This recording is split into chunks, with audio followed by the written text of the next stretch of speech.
We have 90 minutes. I told him upstairs. You know, when I we can were get chatty, you know. We went through everything upstairs.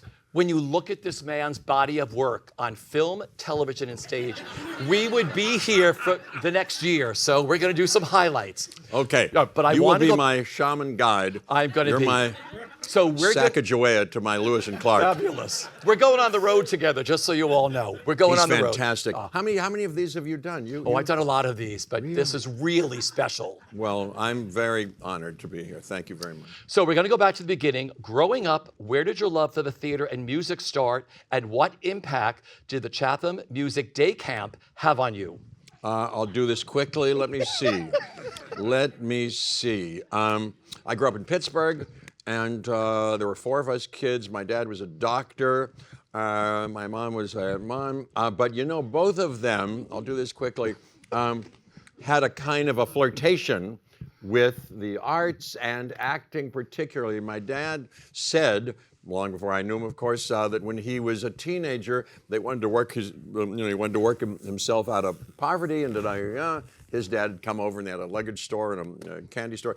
He said, I'm going to either be a doctor or an actor.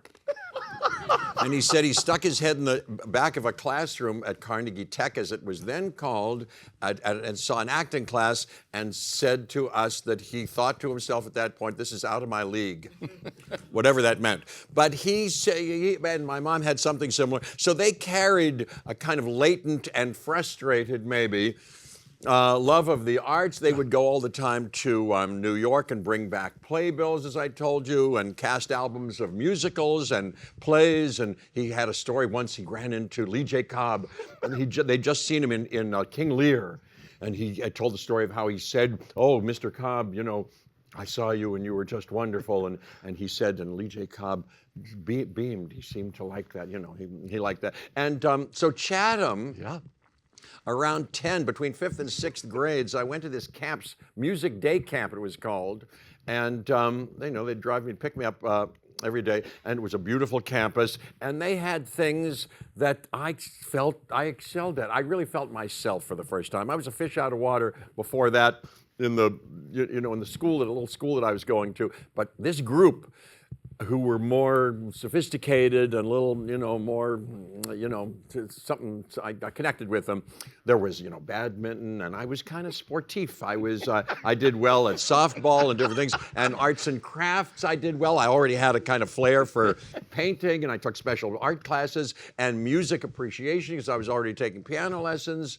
And then they had this drama course. Guys, yeah. And they cast me after 6 weeks in the lead of this thing called Belle of the Balkans. I was Cohen, the tourist. It was a takeoff on Gilbert and Sullivan. And I remember my mom helping me rehearse and kind of prepare, learn it, and I was romantic, and I took the girl for a walk and sang her this song, and I don't know. Anyway, it was in the Chapel Theater, they called it, the thing, big, nice theater, and the parents come and stuff, but it was a real theater, and I remember I had funny shorts on and a camera and a hat, and I went, well, here I go. This is my cue, and I had to leap on stage. And from that point on, that night, I had an exhilarated time. And my dad had already said, if you find something you love doing, that might be a compass, a pointer, a lighthouse for your vocational choice, which I'd gotten recently. Gee, I guess I'm going to be something. I got to find a way to make my way in the world. And that night, they said, how'd you like that afterwards? And I said, yeah, I like that. But I really had gotten the bug and got that idea, put the two ideas together. And now fast forward to Carnegie Mellon University between 9th and 10th and 10th and 11th grades, 2 6-week summer sessions once again, where I found a group that I really, at that point, even more, and they were the regular teachers from the college, Edith Skinner, the famous Edith Skinner, and there was a mime teacher, and I kind of had a flair for that. Many other things, I loved it to pieces. Also, Mordecai Lawner, who played Stanley in that production we were talking about of Death of a Salesman with Lee J. Cobb, was teaching Meisner stuff, because he had worked with Meisner, and now he went back to Pittsburgh, where he was from. So I had all of that. And at that point, it had transmuted into this obsession whereby, as I've told boringly too many times, I would take a shower in the morning with the steamy shower door on which I would write, "Please, God, let me be an actor."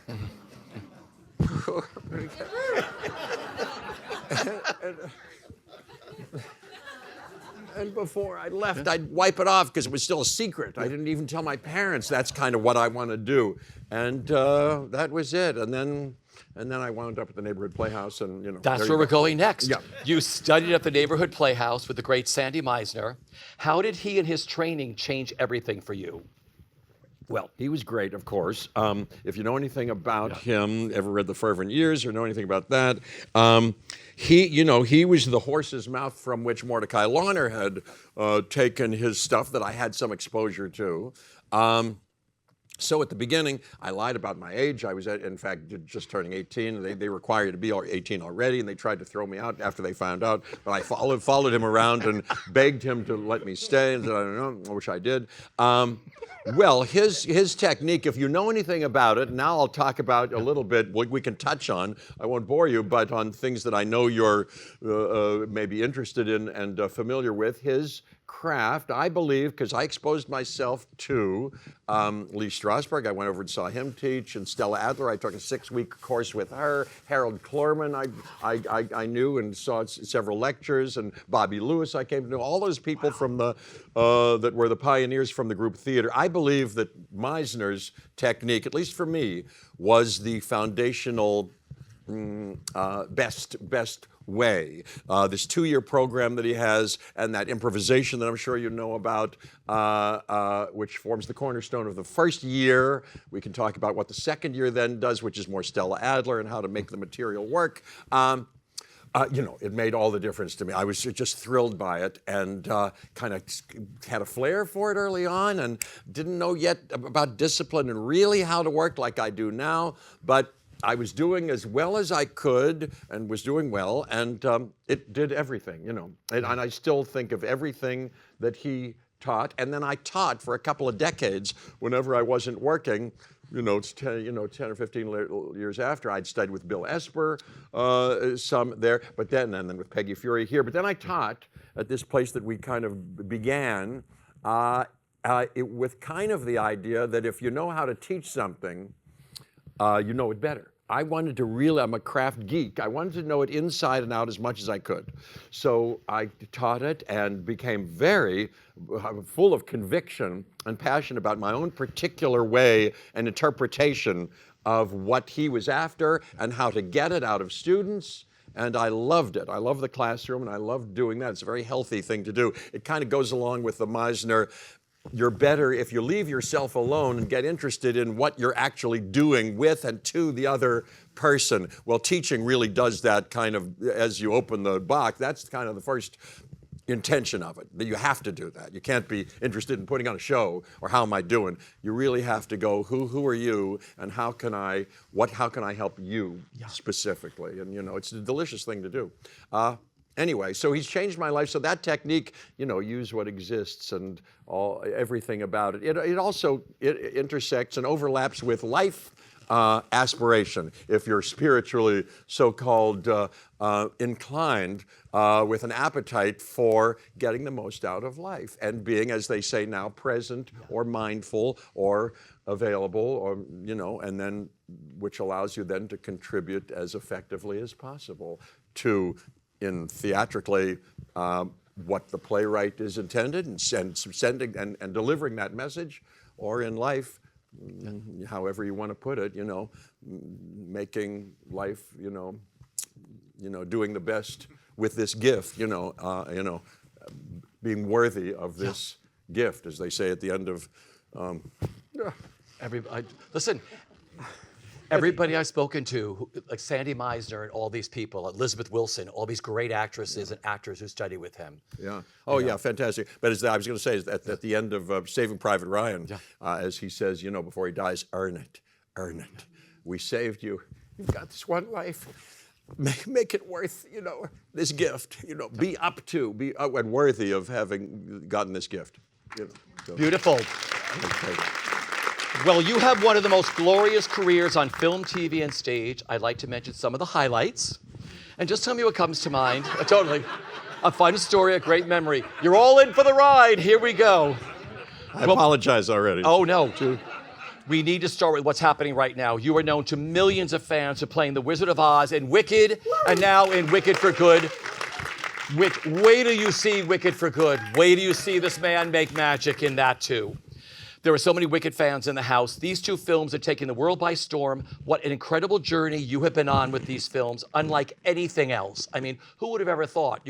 Two movies, 5 years of your life or whatever. Have you been able to put any of it into perspective?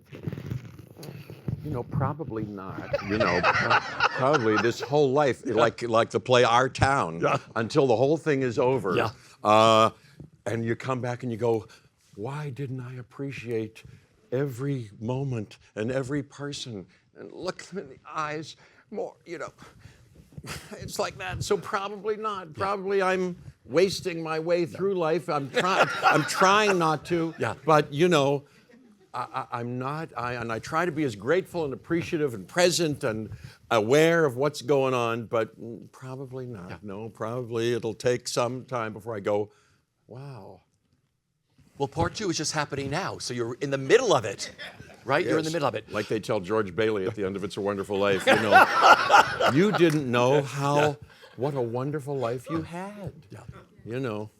But you are perfection as the Wizard of Oz, a great showman, sometimes magical, sometimes flim-flam, so different and layered. How did you go about crafting him and working with Jon M, your director, on this? You're so nice. Well, I'll tell you briefly, if it doesn't bore you too horribly. Right.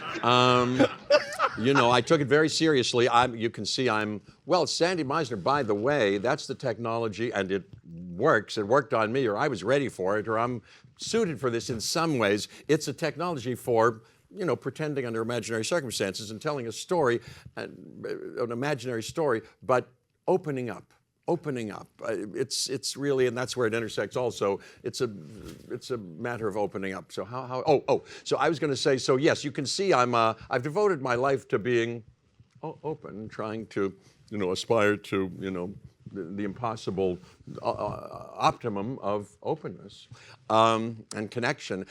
So Wicked-wise, yes, you can imagine when I saw Idina Menzel and Kristen Chenoweth 20 years ago, I had an emergency emotional condition by the end of that. So then they offered me the part, and like everybody else in the cast, we were all felt that way. I mean, I've been in a lot of good casts with a lot of good material. You feel, oh my God, Jurassic Park, it's a good book, and here's Stephen, we got to be right for it. But this came already pre-enrolled in a religious way with every member of the creators and cast. I likewise, and so that's so I was nothing if not conscientious as I always am, because now by this time I have learned discipline and how to prepare and, you know, doing my best, you know, given the continuation of my original passion, which was I want to make this happen, you know, as well as I can. So I worked on it, of course, you know, in whatever way that I do, you know. And by the time I got to Jon, who's a brilliant director, you know, and that's, as we said, at this point, I'm clearer than ever that you need a good director. That's what you need most as an actor. You need a good director to not only collaborate with, but to make a good movie. You can't be good if the movie isn't good, and you know they've got to use you well. So by the time I'd already gotten the idea, I'm very excited about him, and we connected, and he was like, here's what we're going to do, and here's how the movie, I think, starts, and your couple of numbers, I think we're going to do this, and it goes this line is this, and this line is that, and you do that. Wow, that sounds great. So I was very, very excited and worked hard on the music, because I'm a serious humble student of a serious student of music, and a lover of music. So I got for this in this case, a coach, which has organically developed from my relationship with Alex Frank. He's the creative director of our band. I have 4 records out, and we play music, and I've been singing, and he kind of has coached me. I've taken a lot of singing lessons. I like classes, and I like working. I've worked with Sue Seaton and many other people that we know about, and I've done la la la la la la la, you know, a lot of it. Until I've come to, with many different people here in New York, where we are, in Los Angeles, I've overdone it. I've over-prepared oftentimes, and before I acted for years, I would bring my tape and make sure I was vocally open, et cetera, et cetera. I realize now, at least I'm at a different stage now where I do it a little differently. But what was I? So wait. I was going to say. So the vocal part of it, yes. Alex Frank and I worked on how I could best render these songs, and of course Stephen Schwartz was great, and we had sessions. What's the best key? We'll change the key for you, and da-da-da-da. So I was very serious about that, and then Alex Frank was there every moment of the shooting, and we tried to make it good. That's first of all. Then Jon M. Chu. Here's what I did. At that point, I was using a little bit of a technique whereby, as I told you, I would get a tape recorder and tape all the other people's lines in my few scenes that I have in the one movie and then the second movie, leaving pauses for my own part, as I'm sure many people do. I also, as I did with you, Angel, I also get people, surrogates, sparring partners, so I can, I have them over all the time. I can work on it. There's no substitute for that. Yeah. Back and forth and back and forth. You know your lines, and then you go. And I developed, by the time I got to the set, I had all my part not only memorized, but I had come up with, because sometimes they allow you to, encourage you to improvise a little bit and to tweak things. I said, early on I said, or are you like Wes Anderson or David Mamet if I'm doing that? And you have to stay absolutely verbatim, but make it somehow seem as if you're making it up, but it's improvised.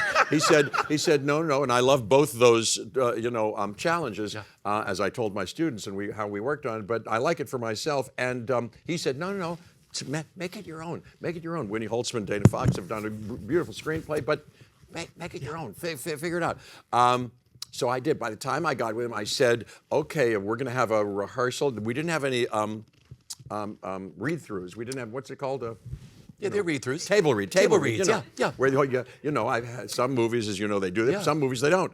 This one didn't know anybody. You met the other actors and stuff. But I said, but that's okay with me, because I like to get together with the director and just have a kind of, here's what I'm doing. So that's what we did. I got together with him and I said, do you have a moment here? Can we use this time this way? I brought the tape recorder. Can I play this and do my whole part for you?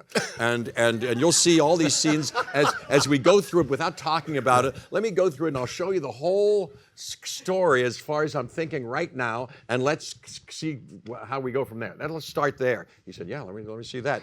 I did it, and he was like, yep, I like it. Tell me if I'm in the wrong direction. Nope, good. Hey, Ariana, Cynthia, come here. Let's do these scenes with Jeff now. He might improvise a little bit, but let's fool around with it. We did that. I connected with them from the start. They're out of this world. Anyway, we did that a little bit, and then it went from there, and then I'd show up at the set, and he was also not massively prepared to run this, to general this operation of doing a production like that. He, as we said, he cracked the code. He knows what he's doing, how to make a musical. He dances himself and everything, so he knows music. He knows how to make a musical on stage into a movie, I do believe, as well as anybody ever has. Yeah. I'd seen In the Heights, and I was very impressed with that. So we got to the set. He was not only prepared, but then, because of that, also improvisational. Yeah. And he said, let's change this around. So we worked like that, and he was just great. And there we go. That's a little bit. That's a snippet of what happened. That's great. Bringing himself to the role. Yeah. I mean, what a cast. You want to cast, and by the way, I didn't talk anybody about the meat and potatoes, and I don't want to bore you with this, but the meat and potatoes of that part are a little bit interesting. You know, I mean, all the logical actory ways that you need to fill in, at least I do, I like to. How did he get here? Really, who was he before? What kind of flim-flammery was he up to?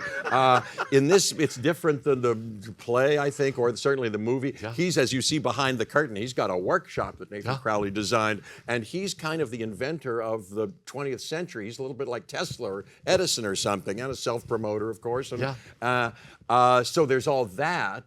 Wherever this parallel universe is, not the dreamscape that Dorothy has when she gets hit on the head, but it's another sort of reality here that I really had to know about. And then of course his own personal issues, which have to do with his all too human, even not unfamiliar, ways of betraying your good principles, wholesome principles, for the sake of a little more status, or being well liked, as Willy Loman refers to, or or position of authority, not real power. I don't like when people say this, oh, he's powerful. He's the most powerful. Real power is being able to be honest, connected to yourself, connected with others, and make lovely things and lift people up. That's a real power. But this guy has some authority for a moment. He wants to do some good things, and maybe but he falls into some horrible things, animal cruelty, as we know, persecution of the Munchkins, and it's irrelevant, and we know all about that. So we had to explore that, and Jon and I discussed that, and then where the relationship with Marble falls into that, and how that goes down, and where we started out, and how, as you see, I don't want to spoil anything in the second movie, but she takes a turn of unremorseful malevolence, it seems, while I'm stricken with conflict about what we're doing. And then, of course, as you know from the play, the revelation at the end is so horrible. So we explored some of that, had to kind of fulfill all that assignment. Wait till you see part 2. What a cast you've gotten to work with. The cast. Yes, you're telling me. Oh my gosh. Ariana Grande, Cynthia Erivo. You can't get better acting than that. You can't get better singing at that. I mean, not to mention Jonathan Bailey and Michelle Yeoh and Ethan Slater. And Go ahead. Fantastic. Seriously, I mean, what a Marissa cast. Bodie and Bowen Yang. They're just fantastic. Peter Dinklage in the first one voices, and Coleman Domingo voices something here. But it's a dream cast. As Mark Platt, whom we could talk about, says, he's been intimately, involved in all the casting of the hundreds of people who've played all those parts, and there have been great and are now great Elphabas and Clinton. But this was a pretty magical, lightning in a bottle pairing of those two, particularly, who sing that Stephen Schwartz stuff like nobody's business, and act the thing, and then have formed something together and brought to their relationship this important Shakespearean epic relationship, deep, otherworldly relationship on screen. They filled it up in a way that was very special, unique, and unexpected even. But then there's you. He does wonderful as Stephen Schwartz, huge production number in part 2. How cool is that? And they changed. It's really cool. And they changed it. I'd seen Joel Gravecourse originally, and my friend Ben Vereen did it. I like to look up.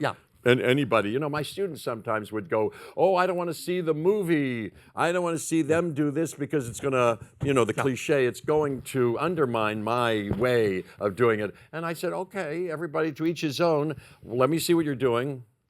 Okay. Watch the movie. And sometimes I would go, yes.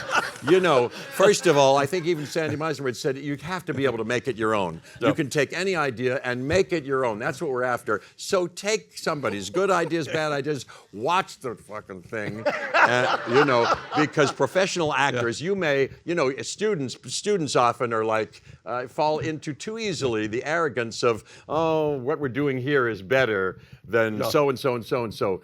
Often not true in my humble opinion. And so I would say, please consider that you can watch these professional actors and get something, at least get into the ballpark of what this is about, you know, et cetera, et cetera. That's what a great teacher does. So I've seen Ben Vereen do it. Oh, yeah. And so the wonderful number, particularly now that you've mentioned it, Stephen Schwartz rewrote it, the verse of it completely, because it's a very relevant, kind of interesting, just a bunch of ideas in that thing, and then included, as you may have already gathered from the previews, if you haven't seen the movie yet, Ariana's character, Glinda, is in it, because I'll just hear sausage making, because Stephen says he would redo it if he had to do it again, and may rejigger the thing on stage, because the logic of the wizard who has betrayed her and shown himself to be a, no good Nick, in the 4 years ago, when she comes back, how does he, just with the rendering of a charming song saying, this is how it happened to me, they said I was wonderful, and you could be wonderful too, come on, join the team. How does she whiplash her way into rejoining, unless Ariana, Glinda, with whom she formed this thing, says, yeah, come on. So Glinda's character is part of that song now. And of course, maybe Elphaba, now that I'm thinking out loud about it, maybe Elphaba's character, like mine, subconsciously knows that we have a more important relationship, shadow relationship, that has yet to be discovered, that may lend her the availability for this mystery, maybe. I do. Get ready, part 2. You are superb in both films, and watching you do production numbers is so magical, just so you know that. Thank you. Well, you need a good director. You need Chris Scott, the choreographer. Totally. Christopher Scott. All that stuff, I'd like to mention your Broadway debut, which was in the Tony Award-winning Best Musical, Two Gentlemen of Verona, which I saw him do in the park before Broadway. Debuts happen only once. What do you remember about yours? Well, I probably shouldn't tell the story I told you. No. It was a memorable night, that's all I'll say. I was 18.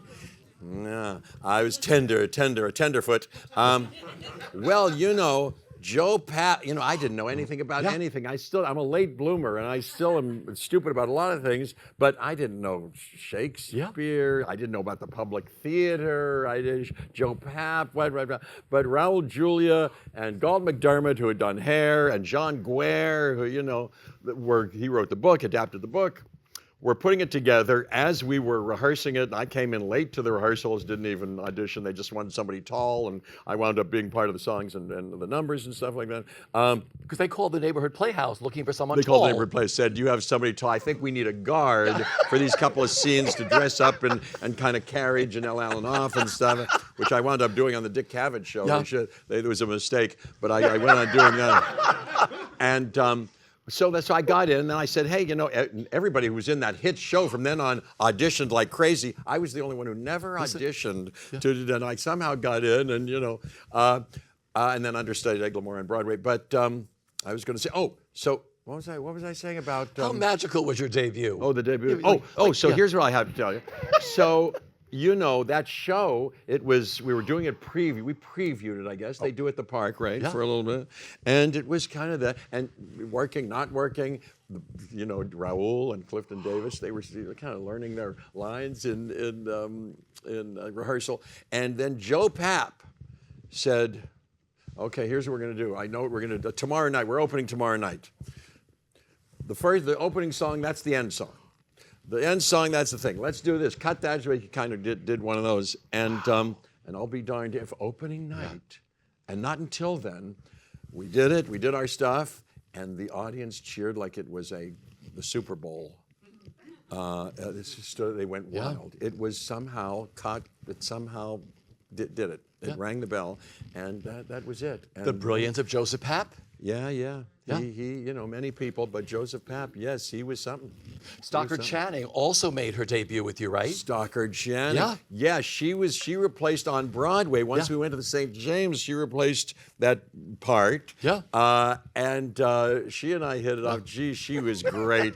And I didn't tell you this story. One day she said, hey, I'm auditioning for Pippin, this thing they're doing, which was Stephen Schwartz, right? That's why I'm thinking about it. She said, "You play piano. Can you come along and play piano for me for this song?"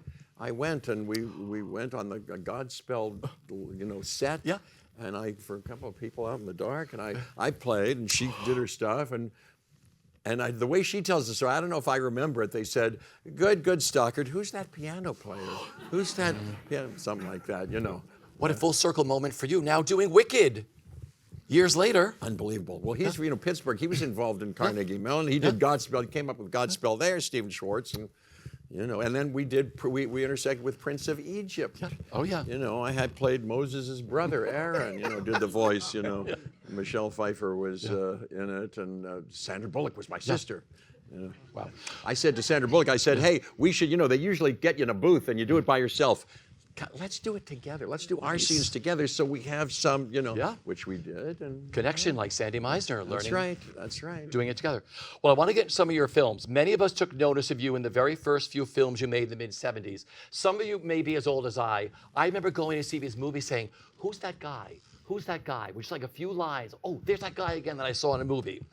You work with some of the most celebrated directors early on. One of your debut films was Death Wish. You remember Death Wish? Okay. Oh, yeah, totally.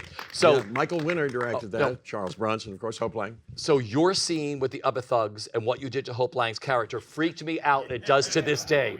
But I want to ask you about working with Michael Winner when you were shooting that. Like, how crazy was that scene, and what was he screaming at you all to do or whatever? Tell us. Well, that's the thing. He's known as his legacy is that he was a screamer, and like that. And he, sure enough, I'd never done a movie. I just stayed with Sandy Meisner. I thought, oh, this is good. I wanted to come off like I thought they shouldn't know. I was a little kind of methody or misguidedly methody. I said they shouldn't know that I'm like they should think they got a real crazy tough guy.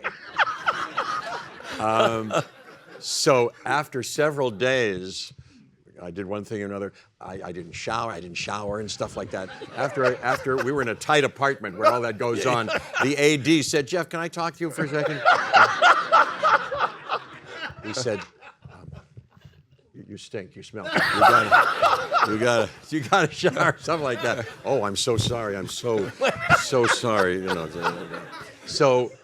So Michael Winner, yes. Yeah. No, the first shot, you've heard this story before, as we're the three of us are skulking up the stairs to this Upper East Side apartment, which we'd gotten at Christie's, and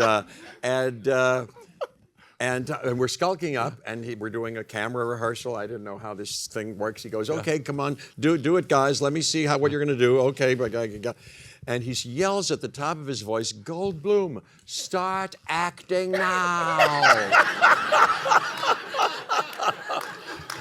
Which kind of, shamed me. I was burning with shame and sort of, should I be mad? But then I did it. It came out okay. Yeah. And as it turns out, as a direction, not that bad. Start acting now. Yeah. That's a good one. Kind of all you need to know. Well, then you got to work with the late, great Robert Altman on 2 films back-to-back, first California Split and Nashville, and some other films later on. What was it like working with Robert Altman, and how did he find you? Oh, I'll tell you, it was fantastic. He was, if you know him, if you don't know him, he's something. See all his movies. He was a master artist, painterly artist who would adhere to the script if he was doing Jimmy Dean. He kept experimenting. He was a real creative person and free spirit and great guy, great leader. He saw me. I was doing El Grande to Coca-Cola, this show. Death Wish was the first movie I ever auditioned for, and I got it. We went in 3 at a time and pretended to do bad things to women who weren't there. That's how I got that. Then I went and studied with Bill Esper, and after I said, well, I guess I better. Oh, and then I got 2 Gentlemen of Verona, and then I went, well, my study is now kind of over. Now I guess I better do this intentionally. I fluked my way into a couple of things here. So I got the trade papers. It was then backstage or something. Cattle call for El Grande Coca-Cola. Yeah. So I showed up, And I got it. And then we were doing, it's a funny show, and I played the piano a little bit in it, and had to do a lot of things. And people, I got an agent that way. They were saying, "Oh, you're good. Let me, you have to be with us." And it was, we were at the Broadway Central Hotel, right? And it fell down, a few hours before the show, after we were up and running, and people got hurt. And I went and rode my bicycle from the West Village, and hey, I'm in the show. You'll let me by? No, no show tonight. This is fun. Oh, yeah, Jeff, come here. Oh, there's my group. A week later, they remounted it at the Plaza 9, which was then a cabaret or a legitimate little theater in the Plaza Hotel. So we did that. And then that winter, there was a big snowstorm, the story goes, and Robert Altman, who was there to do something, was staying at the Sherry Netherlands. I couldn't get to his Broadway show that he was going to see the actors he was interested in, so went across the street and saw me and liked me. That's what happened. And then a few days later, a week later, his casting person called and said, "Jeff, yes, I'm in my apartment. Robert Altman, wants you to be in this movie." Okay, California Split, which is a very good movie, I think, about gambling. And I had a couple of scenes and, enjoyed myself, went out to California for the first time, met him. And he said when he met me, over, it was happy hour, he had a scotch, and he said, I think they're telling me I'm important. I just did this movie MASH and it did well. And, so we're going to do this California Split, these couple of scenes. And if I like you and you like me, I'm doing this thing this summer called Nashville, and I have an idea for something in there for you, And he did, and I did, and we did it that summer, Nashville. Isn't that a crazy story to do those films? I was lucky. It's really lucky. Yeah. It's just either crazy luck. I mean, who knows? If I'd been born 100 years ago or in another part of the world, all of that. But maybe my inner fire attracted, who knows, some of these unbelievably miraculous things. I think it's the shower. I want to be an actor. Well, whatever you believe in. One of your earliest breakthrough films was The Big Chill, where you played Michael Gold. What an incredible ensemble cast. Favorite memory of The Big Chill? Or one of? It was great. that was fun. That was fun and interesting. Yeah. And we could sink our teeth into that. And the group, it was a great group experience. I'm still in touch with Glenn Close. We're about to do, what's it called? Jenny Tversky is here. Some conversation that will be presented in some way. I'm looking forward to that. We've been in touch all this time. She's fantastic. She's fantastic. A very close company of actors from that film. There was a lot of breakout for everybody in that film, right? Oh, yeah. Kevin Kline had just done Sophie's Choice. It hadn't come out yet. Yeah. We were palsy, and it was really fun. Mary Kay Place and all those people. Fantastic. William Hurt. Yeah. William Hurt. Oh, boy, fantastic, Yeah. All of you in that movie. Yeah, that was something. Yeah, we took it seriously, and it unexpectedly, kind of, did rang the bell. I love those kind of movies where people making them don't really know. Like Robert Altman said, I made a little movie called MASH that became a monster hit, and so did The Big Chill. Yeah, nobody paid attention to MASH when it was being done. They were doing another thing, and he was just kind of under the radar. And likewise, nobody paid much attention. They did that original Flashback. You might be interested. Had Kevin Costner in it. He was a dead body, and then they screened it, and we had shot that. And we shot that first. And so seeing everybody in the modern day and going back into seeing my fake wig and fake beard, and he figured he didn't need it. So, But that was great. You gained wider attention for Invasion of the Body Snatchers. Yeah, that's 1978. That's a little bit before that, right? With Philip Kaufman, great director. Oh, yeah. With another great cast, you got to work with Donald Sutherland, Brooke Adams, Veronica Cartwright, Leonard Nimoy. Leonard Nimoy. Leonard Nimoy, fantastic. Oh, fantastic. But Donald Sutherland, whom I'd seen, all these people, when I was a kid, our parents had a kind of an art film appetite. And so they took us in the mid-'60s, late '60s, a very fertile period, to many things. I saw Joanna, the first movie that Donald Sutherland had ever done. So here I was working with him in that, and I did another movie with him in Canada called Threshold that you probably don't know about. Very kind of interesting movie. I play Robert Jarvik, kind of a character who invents the artificial heart, and he's like DeBakey, who's the surgeon who puts it in, Donald Sutherland. So we have a relationship, and it was Mayor Winningham's first movie. And I remembered at the table read for that movie, I went, this is Mayor Winningham. They said, oh, she was reading sensitively and beautifully, and I went, Mayor Winningham, she's very good. And not in a dissimilar way from Michael Stuhlbarg. When we had a table read, at the first read, I hadn't seen him in anything. And we had a reading for Pillow Man. And I was reading, and I went, oh, Michael Stuhlbarg. And Billy Crudup was in that, and Jelko Ivanek was a really great thing. The playwright was there, you know. Well, let's move into that because I don't know who saw Martin McDonagh as the Pillow Man on stage. One of the greatest performances. Seriously, I mean, people come up to me and say, you know, gee, that production, that was a good time. The Booth Theater. Yeah. Thank you. You loved working on that play too with Martin McDonagh. Oh, Martin McDonagh was there every day. Yeah. And we'd go like I liked, you know, Stanislavski supposedly, you know, gave line readings and stuff. And if you're Sandy, if you're a Meisner person, or you can make it your own. Yeah. You can. So I like even Wes Anderson will do a whole reading of the whole script, everybody's part. Some actors don't want to hear it. I'm like, yeah, tell you. I want more information is fine. I'll make it my own, but I want to hear how you see it, how you hear it. So likewise, Martin McDonagh was there every day, and we'd say, so this line, you know, as you know, a play is different than a movie in this way. Many others too, but you rehearse and you're excavating before you ever do anything, which can be good or bad. But yes, we'd say, Martin, what are you thinking about that? Why am I saying that? And how do you hear that? And is there a word there that is interesting, or all of that? It was delicious to do. John Crowley was a great director. Scott Pask won the Tony, I think, for best production set. design. Yeah. That was really good. But Michael Stuhlbarg was a treasure in that, you know. He was obviously conspicuously very gifted from that first reading on, you know. Yeah. He's something, and a delightful guy. What a sweet guy. Yeah. You always come back to the theater at some point during your career.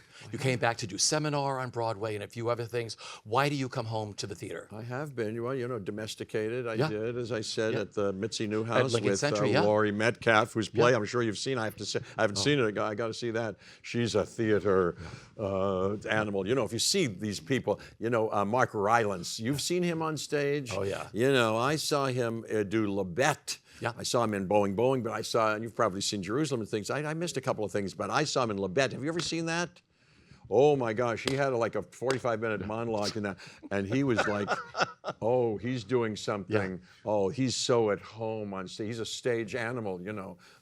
Likewise, Laurie Metcalf and all that stuff. It's great to see that. So I love the stage. Yeah. Well, thank you. I love that the exercise of the 8 times a week and exploration until the last night, until closing night, when you can make it better than ever and discover something new. That's a different kind of discovery, excavation process. Movies, it's a different kind of thing. Sometimes, like I said, sometimes better, sometimes worse. They call stage an actor's medium because it's all you and you do the whole thing every night. And yes, it sure is. But you know, these rehearsals are great. You can excavate the material, and doing it, you can get more juice out of the thing if it's really worthy of your exploration and discovery. But sometimes you can, you know, get directed a lot, which is nice. I like to be directed, but everything has been, you know, so by the time you do it, this is kind of what you got to do. And a good director there's freedom, you have to find the freedom within that, of course. Yeah. But movies, you know, sometimes you can go, just roll the camera. Yeah. We've never done this before. You haven't seen me do it. I have a couple of ideas, if it's that kind of show and that kind of director. Roll the camera, let me do it a couple of times. And that feels actorly to me sometimes. You can try something out that nobody's going to say, oh, no, that's way off, never mind. No. You can try it, and then you can say, I have a funny thing that I do these days. And then afterwards you can say, did you like that? And it can get used. So your actorly way you can find yourself being presented in your invention and all that stuff. I have a funny thing that I do. I don't know if it's funny. I don't know if it annoys anybody, but sometimes on camera, I'll do something, and then before they cut, I'll say, "Note to editor, that was a good one. I like that one." I find out that Myron Kirstein is our great editor on the Wicked movies. I go, "Myron, good. That's a good one." Jeff thought that was a good one. Make a note of that. That was a good one. Whether anybody listens to that. And it seems to be so crazy and stupid that nobody goes, Jeff, none of your business, none of your business. Whereas through the years, some directors, not the talented ones I found, but some directors go, no, don't come to dailies, or don't see it, or, because maybe you'll have an opinion or something, The good ones, Steven Spielberg says, see everything, see anything you want. I saw it through the camera.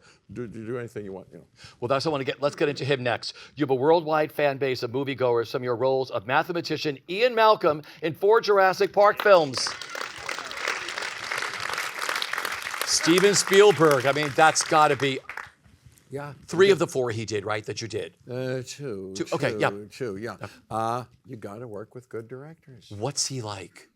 Oh, he's fantastic. Yeah. As you've seen, I'm sure you've seen the documentary on him. You've seen the 50-year anniversary of Jaws. Yeah. He's that way. He's brilliant and talkative. Will tell you stories and insightful. Offer his his insights and his knowledge. And he's so just like Michael Jordan or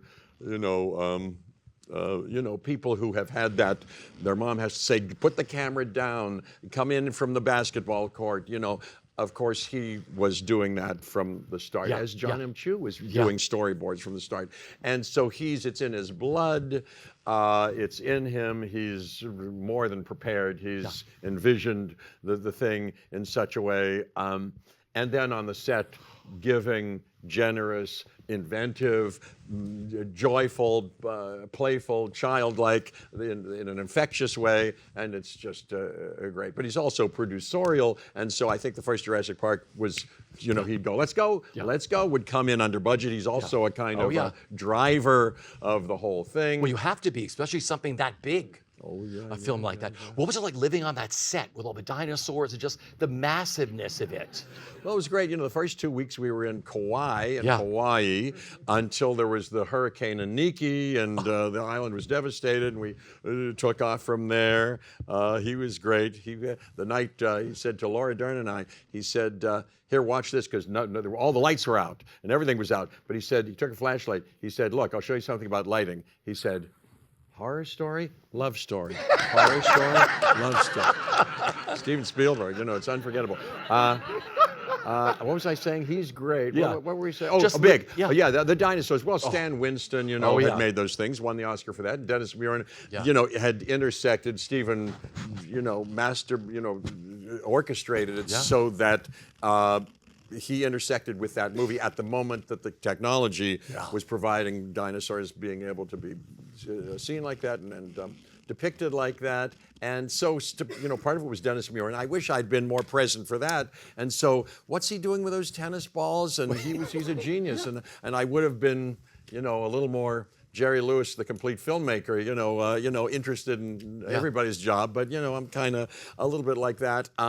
But Stan Winston, hard to ignore. He also won the Oscars, I think, many times. And the first place we went to shoot was that open field in Hawaii where that sick Triceratops was. And, Sam Neill is breathing with it, and she's feeling the tongue and tearing up. Well, that thing looked like a dinosaur. It had the puppeteers or whatever you call them behind a thing, operating the things and the breathing, and it was, it was a real dinosaur. It was breathtaking, amazing. Did everything change again for you after doing The Fly, playing Seth Brundle for director David Cronenberg?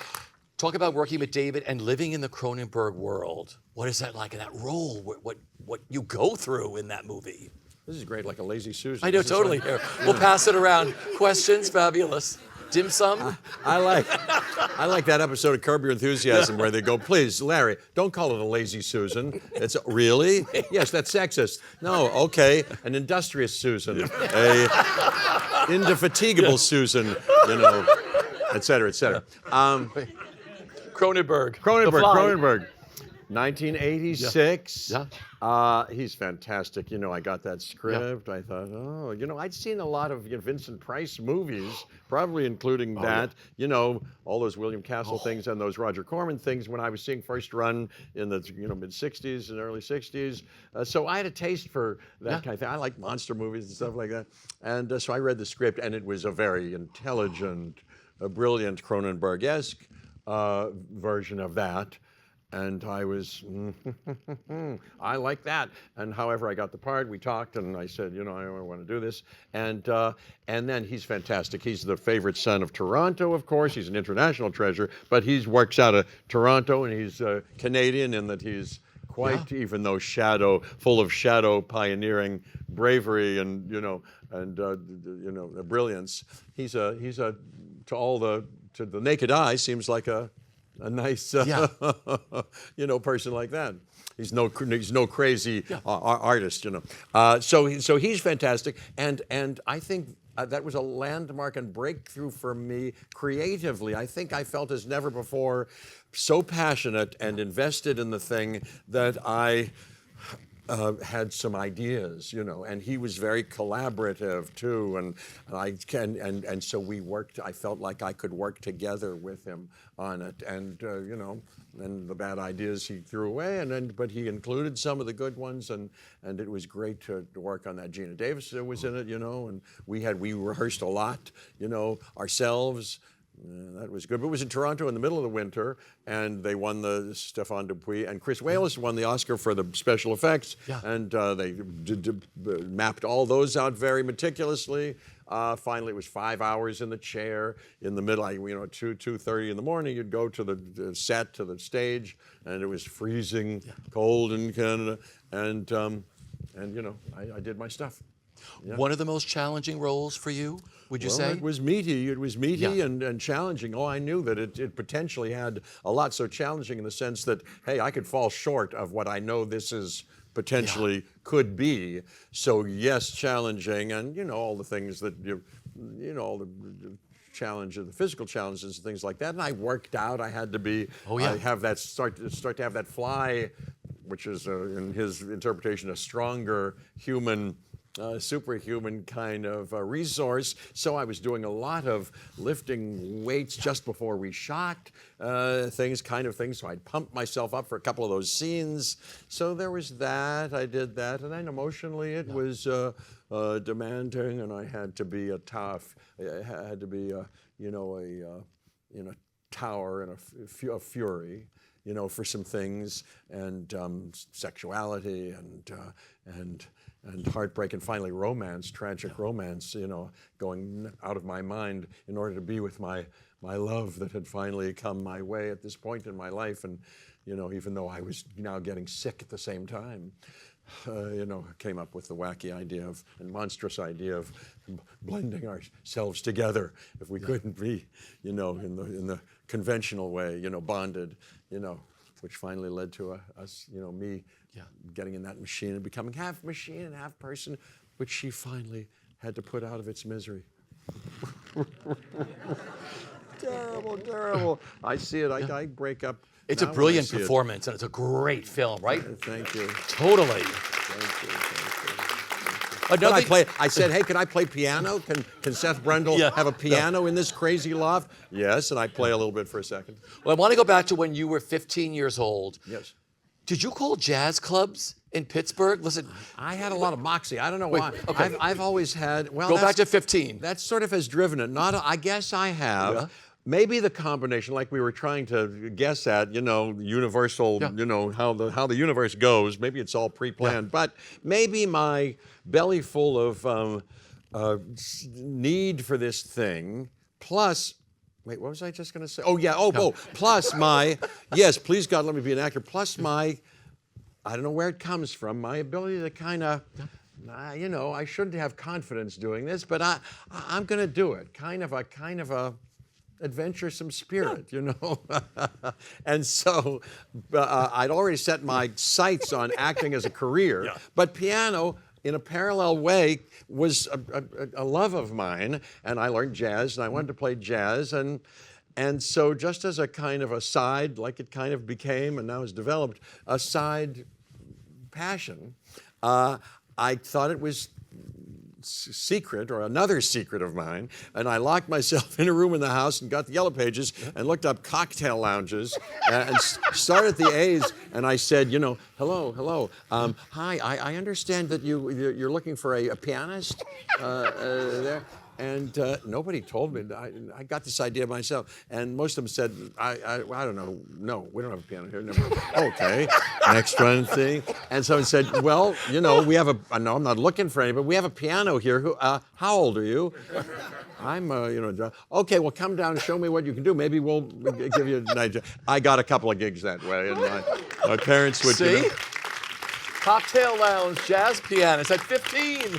And kind of, I'd swing out. I love that. I'd kind of take a chance. I had a desire, a life force in me that wanted to connect. Yeah. There was something in me that wanted to connect. When I was going to these special art classes outside Carnegie Museum in Pittsburgh, it's a lovely place that has, beautiful, dinosaur exhibit. They're like the biggest dinosaur exhibit that I'd walk through once a week, and other places. Oh, I know what I was going to say.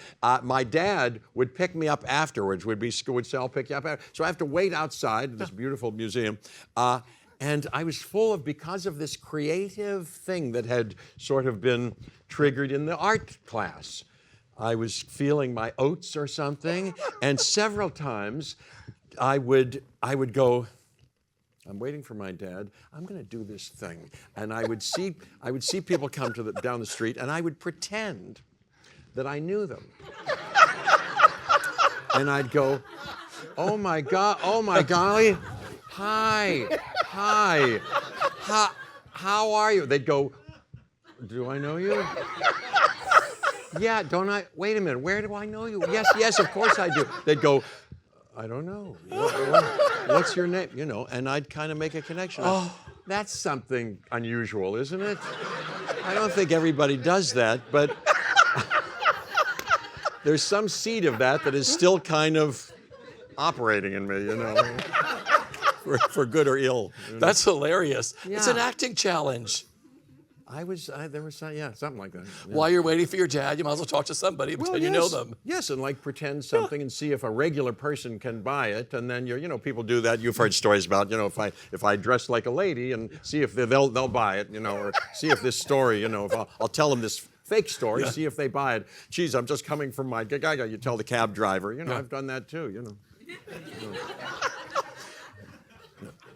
Well, another huge blockbuster film for you is Independence Day. Playing satellite engineer David Levinson for director Roland Emmerich. What was it like living in the world of Independence Day? Another huge blockbuster film. Well, it did well, Yep. It caught the thing. The marketing people, they blew up the White House to put it on the Super Bowl, So people had a taste for it. As everybody says, you got to hit the right story at the right time. Otherwise, maybe not. So maybe that was right then. And then Roland Emmerich was full of piss and vinegar at that point, and had this idea to, have special effects at a lower cost, that he enrolled the studio in, and he was running from one stage to another and making these models, and, we did it. It just came out, if you like that movie or not, it rang the bell for a lot of people. People like that movie. But Bill Pullman, how about that Bill Pullman? Gee, I love him. Yep. He's an artful art guy. His wife is a avant-garde choreographer, and I think they do things. Now his son is quite the hot stuff, I think. But Bill is a real actor, and I admire him greatly. I've loved him, boy, when he gets with a good director. When he does Lost Highway with one of my favorites, David Lynch. Well, we did another movie, Igby Goes Down, together. He was in that. And Claire Danes, who I ran into 2 nights ago, was in that. And of course, Kieran Culkin was like his first thing. Oh my God, yeah. And some of these were small independent films. You love to do those too, right? You get a lot out of those. Well, I was always, whatever comes along, you got to, surf the best of what's coming along. And yes, I do have a taste for, my own particular taste is for you know, something unexpected, not formulaic, something adventuresomely artful. You know, like my parents, you know, took us to see, you know, I'm Curious Yellow, and they took us to see when we were too young to understand it.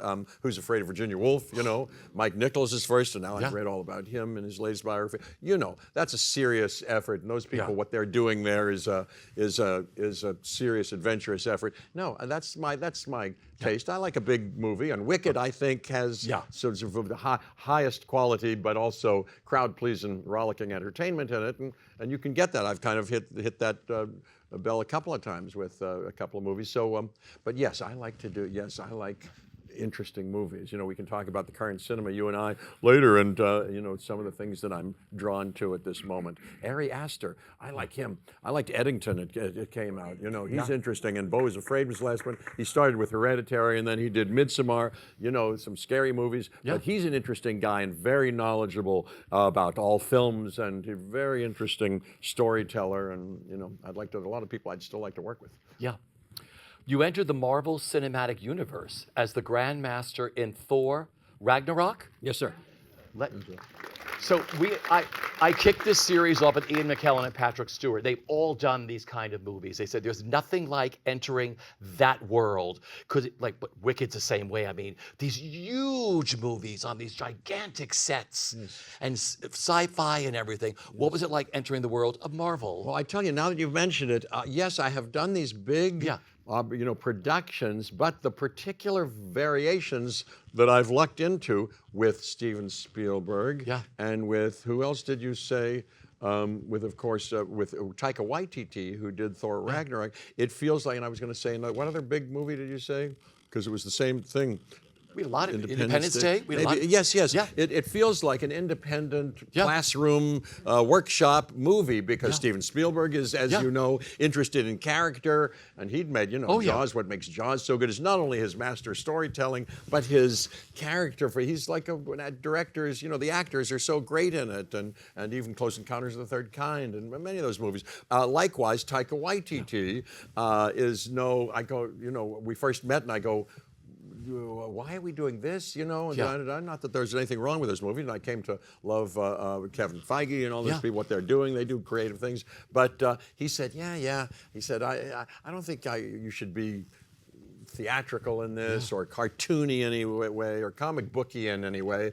I think you should be I like a lot of what you have that's a little bit contemporary, and I think we should improvise a lot. And, you know, so it was like that. It was like a small experimental, and likewise with Steve and some of those other things. Oh, yes, and of course, Wicked. And Jon M. it felt like with him, with this cozy family, us trying to, you know, make it good and just make it, you know, as if we were in a black box and, you know, trying to make something good. That's why I think the big blockbusters that become big blockbusters, it still goes back to the acting. You get the spectacle when it has to be there. But like I said, all these directors you've worked on, these big ones, Jurassic Park, it's a huge movie, but it still comes down to the actors and the story you're following them through Jurassic Park. And the same thing with Wicked. And it's interesting because the temperature in Wicked for good is a little different, because it's about stories in the second half. It's so, you really are invested in all of these characters. You saw them all in part one, and now in part two, you really figure out how they've stayed together, how they separate, who, like I said, you and Marble and everything else. And I felt for your character so much in this movie. Thank you. You know, it's like, you're like, oh my God, he's a bad man, but oh my God, I totally understand where he came from. And then you hate him again. No, but you know what I mean. But it's like, but that comes down to the acting, and it comes to the heart of the story. Yes. I think so too. And but I like our movie too. I like Wicked. I'm kind of not only messed up by it, and it's funny. There are many funny moments, but I'm on the edge of my seat. I've seen it now three times, and I'm still, the storytelling and what's going on, and how it intersects with the Judy Garland, with Dorothy, and all the events of the 1939 is fast. I guess Gregory Maguire has something to do. His genius of that conception. But I'm now, with John Chu's interpretation, I'm on the edge of my seat going, and I'm still anxious to see it again, because I go, what does it mean? Why does that character what happens with them, and how'd that happen, Yeah. you know, and there's a little piece of a clue of a puzzle piece that's so cleverly, et cetera, et cetera, et Oh, the cetera. puzzle pieces that all come together in part 2 are going to blow your mind. I'm into it, And it yeah. flies by like this. You just sit there, it starts, and all of a sudden the credits are going by, and you're like, wow, and you've gone on this incredible journey with all these people. So it's really, really wonderful. Thank you. Let's I hear it for really- Wicked 2. Really appreciate it. Wicked for good. That's You know, a big deal. Thank you so much. You started talking about Wes Anderson, one of my favorite directors too, frequent collaborator. I think you did 4 films, right? The Life Aquatic with Steve, how do you say? Steve Zissou. Let's totally. The Grand Budapest Hotel, Isle of Dogs, and Asteroid City. Working with him, was he one of those pervadum with words, or he would work with you all? Yeah.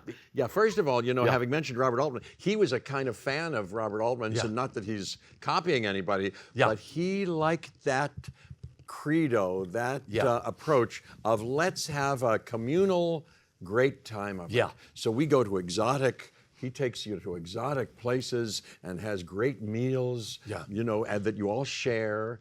It's really like that. He is, yes, and then he is very, as you can tell, Meticulous. deliciously meticulous. And artful, and even with the words, he has crafted. He's a wonderful writer, and he's crafted your character and allowed you to do something that hasn't been seen before. Used you in a different way. It's really perfect. And he's drawn pictures of your costume. And Milena Canonero, who's a brilliant costume person, comes in and with her team of Italian artisans that makes something for you. It's just fantastic to work on. And then the cream of the crop crew and the cream of the crop cast. Yeah. You know, all those people that we could talk about, Ray Fiennes and all, who you get to have dinner with and hang around, and it's just delightful.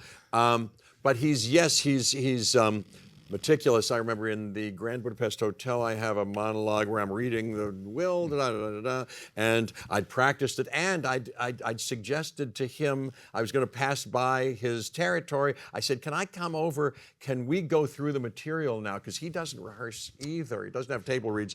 But I'd love to, just you and me. I'm going to show you what I'm thinking about this now, because I want to see if I'm on the right track and in the right ballpark. So we did that to great, and I think he enjoyed it. I certainly did, and found it effectively good. I'm in the right way, and so I showed up whenever I did. A few weeks later, did my stuff, and the first couple of takes I did, and he's following along. He goes, "Yes, I see that you changed that 'and' to a 'thee.'"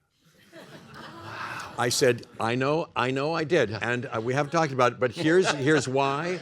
Because I thought this and this, and I have all these written. And he said, I got you. Please do it like it is. I said, okay, I can do that. I can do that. And then he's so fantastic he loves, and he goes, let's do one more for pleasure after he's gotten what he wants, because it really is for pleasure. And he goes, do it there. But within that kind of constraint, he loves actors, and he loves the freedom. He loves what you bring. And in the same way that Altman said, let's see what you show me what I'm going to photograph. In that same way, he goes, let's see the way you do the part. And from take to take, he goes, good. Let's do this a little bit. And it's a very creative, delightful collaboration like that. And then I was going to tell you one more thing. Wes Anderson. But you did 4 movies with him. 4 movies, and then he's a master leader and teacher. There's a room in the hotel that you're all staying in with a stack of DVDs, and he says, here are the movies that inspired me in this thing. Perhaps you haven't seen, Grand Hotel or something. Many movies he's turned me on to, or The Silence, Bergman's The Silence. Look at that, and you take his whole course. It's just fantastic. I could tell you many other things, but he's great. Great. Beautiful films, all of them. And they're all so different, but they've got that little Wes Anderson thing going on, which is really great. I love him and I love them. You were nominated for an Academy Award for Best Live Action Short Film for Little Surprises. What a cast. Julie Harris, one of my all-time favorite actresses. Mine too. Mine too. How proud are you of that film? Yeah, go ahead. I am, and Rod Steiger. Yeah. Rod Steiger was in it. It started Wow. off as I've never wanted to be a director. I feel like my plate is full with trying to act. But I was teaching, as I said, and they approached me and said, "Do you want to do a short movie?" Yeah. I said, "Well, okay, if I can use my students and we can kind of improvise and come up with a script out of that, come up with that out of some workshopping stuff." So we did that, and then he said, "You need a couple of names in this thing. We're going to put on Showtime, and we're going to give you some $300,000 stuff. So you got to have some names." Okay, well, for this part, the father of these. Here's who I'd love to get, and it fell to me to call up Rod Steiger and say, my name's Jeff Goldblum. Oh yeah, you want to? We have this thing. Can I send it to you? Can we talk about it? He agreed to do it, and then Julie Harris. Oh my God! I just seen East of Eden again. Oh God! And I would watch her be in the camera. I'd be the directing, and I would cry. She's something. We got to talking about because she played Linda Lohman in Death of a Salesman, a play that I've always adored, and.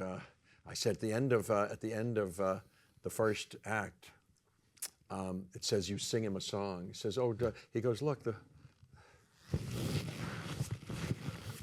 he says they could see the moon between the buildings. He says, let me go to sleep. She says, darling, don't. She says, don't worry about it. He goes, sing to me, Linda. But it doesn't say. Arthur Miller doesn't say. I said, what did you sing to him? She sings this song. Yeah. She's just great. She's just great. And Rod Steiger was amazing. I've just been watching things about, once again about On the Waterfront and, the back of the cat, and seeing him talk about it later, and he was great. Great. So yeah. Beautiful film, so well deserved. Just Look, really this great. Right, you saw. Oh yeah. Oh, thank you. I've never shown it to Emily, my wife. So she has many things she hasn't seen. So she keeps saying, "Let's see one of your things." I go, "What would I want to show you? Let's see." I'm sort of interested in something else. Right there. There's this Emily. She's right there. Emily, go. Fabulous. That's her. Yes, I'd recognize you anywhere. There she is. You have done extensive work on television, including your Emmy-nominated turn on Will and Grace. Let's hear it for Will and Grace, his Emmy-nominated turn. What do you love the most about doing TV? Because it's so fast.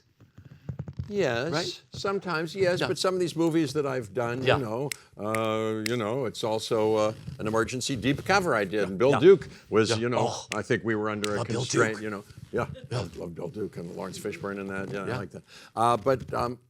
What's the movie you're talking about? No, TV. Oh yes, I did that 10-Speed and Brown. Oh yeah, shoot. Totally. Well, I liked it. And I signed up for a couple of years of Criminal Intent, Law and Order Criminal Intent, Angel Nightmare. I wanted to, it's fast, but because you do some of these movies you're talking about, and they're the same way. I've kept working constantly, luckily, but sometimes it's a scene here, a scene there, or a day here and a day there, and I like to, and at some point I was like, I want to do this more. I can act myself, I can rehearse, I can do things, but I want to be on the set with the crew. I want to solve problems daily and continually. I think I'm going to get something out of that. I want to exercise myself. I like doing plays. I like the 8 times a week, but I'm not doing a play. So I signed up for the Criminal Intent, and we did it. It was fine and dandy. Julianne Nicholson was my partner the first year. Nice. And it was nice.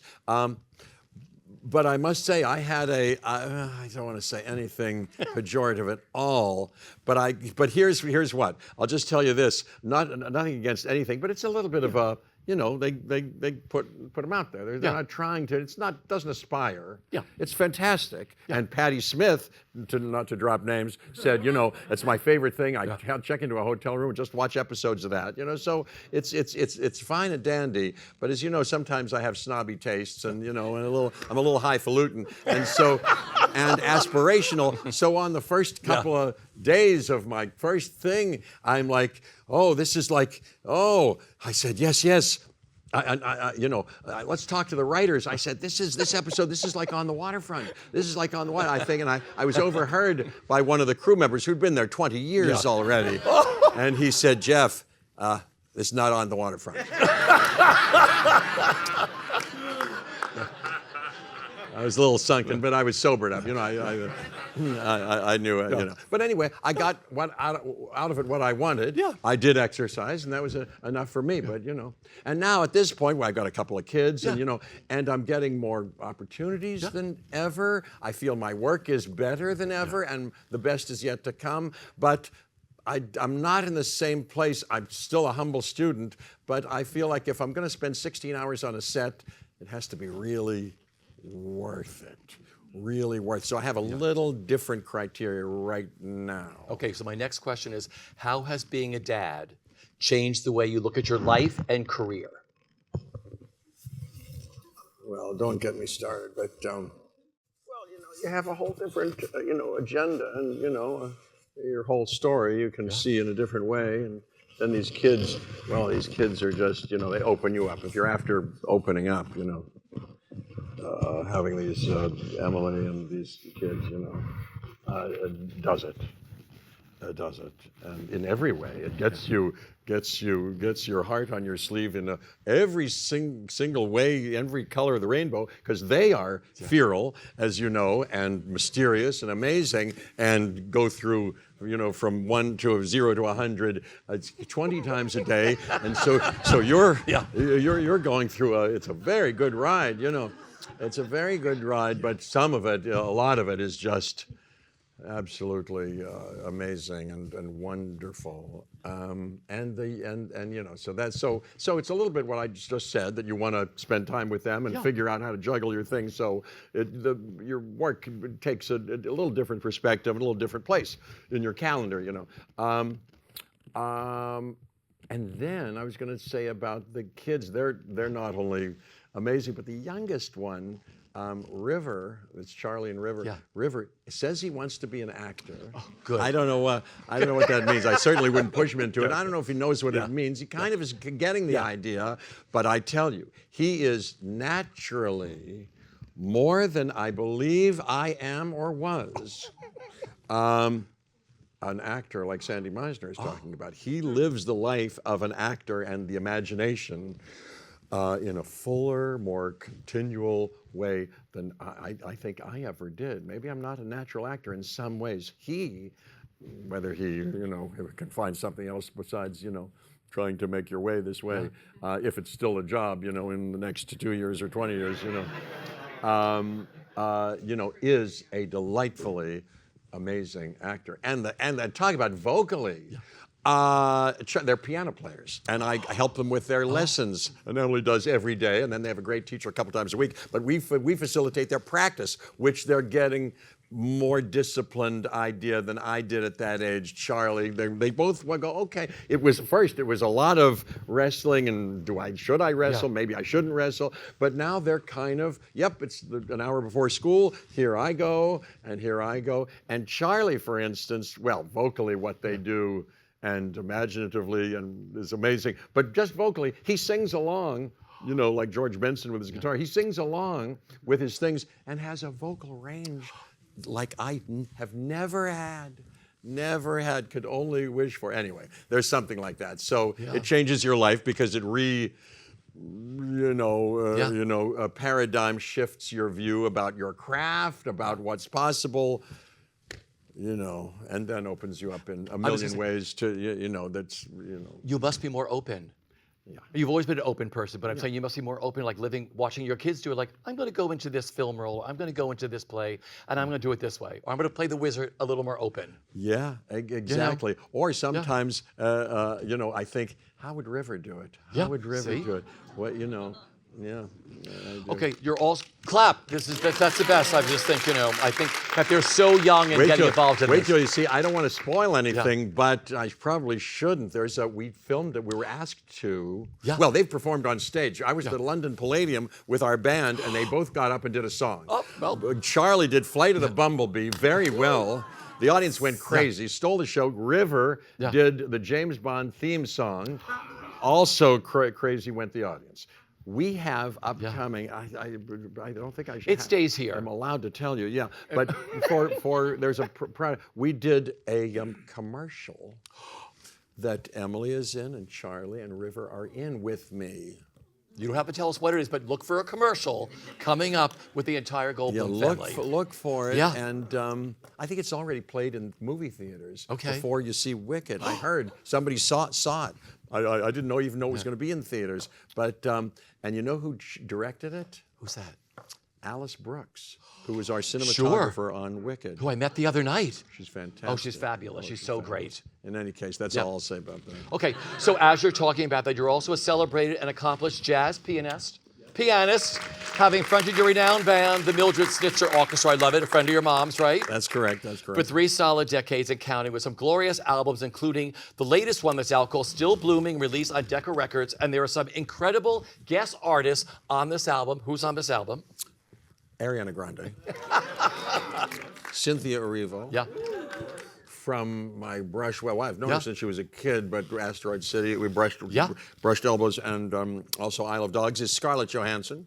Yep. Does look it up? It's out now. Yeah. Oh, yeah. Scarlett Johansson. She said, I want to do that song out of the tree of life. I just picked me a plum, but I want to do it bossa nova. Yeah. We made an arrangement for her. She kills it. And Ariana, I was on the set just singing everything I ever could think of, including. I don't know why I love you like I do. I don't know why I just do. She said, my grandfather used to sing that to me all the time. I said, I got this band. You want to record with us? She said, yeah, I do. And then Cynthia, we cooked up this thing. We'll meet again from the end of Strangelove, which was a big song in England during World War II. She sings that. That's out of this world. So that's the album out right now on Decca Records. Yeah. Go. And we're doing more. We're recording more. You're recording another one, right? I'm practicing every day. I start my day with an hour practice. And, oh boy. And, we're coming out with more. I'm having a growth spurt. Yeah. I don't know how it happened, but it's gotten better and better. Well, one of my final questions is, since we have a house full of actors and actors watching all around the world, I have to ask you about auditioning. We talked about this upstairs. And we don't know what's going to go on behind that door, what they're looking for, but were you good at auditioning? I'll tell you all about it. But I want to add one thing to what I just said, because it occurs to me that Sandy Meisner said, and I guess he put it in my mind, maybe that's it. He said, it takes 20 years to even call yourself an actor, but you can keep getting better until your last breath. And so maybe that's in my mind, and I feel like it's, coming to fruition. Auditioning. Yeah. Yes. Well, I'd like to hear from you what you want to know about auditioning. But were you always prepared? I was prepared, but I didn't know preparation. How to prepare is something I'm still learning. So it is something that I was 40 years less knowledgeable about 40 years ago. Yeah. And so. Not as prepared as I know how to be now. You went up for a film. You went up for a really big film. Dog Day afternoon. Yeah, I was telling you, that's right. Oh, no, I was stupid about myself, even though Sandy Meisner had said, and that's the horse's mouth, who says, make it your own, know yourself, find your voice, find out don't copy anybody, find out who you are. I went for, they had, seen me in Death Wish or something, or knew about me, and they sent me to meet Sidney Lumet on Dog Day afternoon, for heaven's sakes. And I met Sidney Lumet, but they sat me in a room and said, read this script. We're not giving it out to anybody. Read. They said, we want to see you for this part of, I realized later, for Chris Sarandon's part, the girlfriend of transitioning girlfriend of Al Pacino. And Chris Sarandon was in Two Gentlemen of Verona, by the way. Totally. I knew him. Oh, yeah. So, and I read it, and I was like, it kind of, that scared me. I went, how about this other part, that Sal part, John Cazale had already probably been cast, and they went, okay, if that's what you want to do, sure, read that. I read it, okay, well, thank you, how stupid was I? Stupid, maybe I could have gotten that. If I'd gotten that, what a great movie that was. I could have done that, maybe. Chris was great in it, but, I was too young. I didn't know what I was doing. I could have only done what I've done, including having children, when I did it. You gotta be smart. That's the way I look at life too. I always say we're all on our own journey. If you don't take the left road, you take the right road. But I do believe that sometimes, if you're meant to do something, two roads will meet together, and someone you should have met maybe 10 years ago will come back into your life. Could be a director, could be a person, it could be anybody, right? Sounds right to me. I always say, I like to say, I'm coming out with a book, believe it or not really, it's called Jeffrmations. Yep. You know, Yep. And one of the Jeffrmations that I do tell myself, there are 29 kind of funny ones, or some serious ones. One's from Sandy Meisner, it says, use what exists. Yeah. Which is really good. But one thing that I tell myself, and relates to what you just said, and sometimes I tell other people, whether it's for good or I don't know if it does any good, I say, you're right on schedule. You're right on schedule, which in a way you are. No matter what the meat and potatoes calendar says or your own, juxtaposition of hopes and accomplishments say, in fact, in some more profound way, you are right on schedule. Yeah. Remember that, everybody? Listen, I have done this for years, my friend. No. This Mr. Ridge, thank you. Let's hear it. Jeff Goldblum.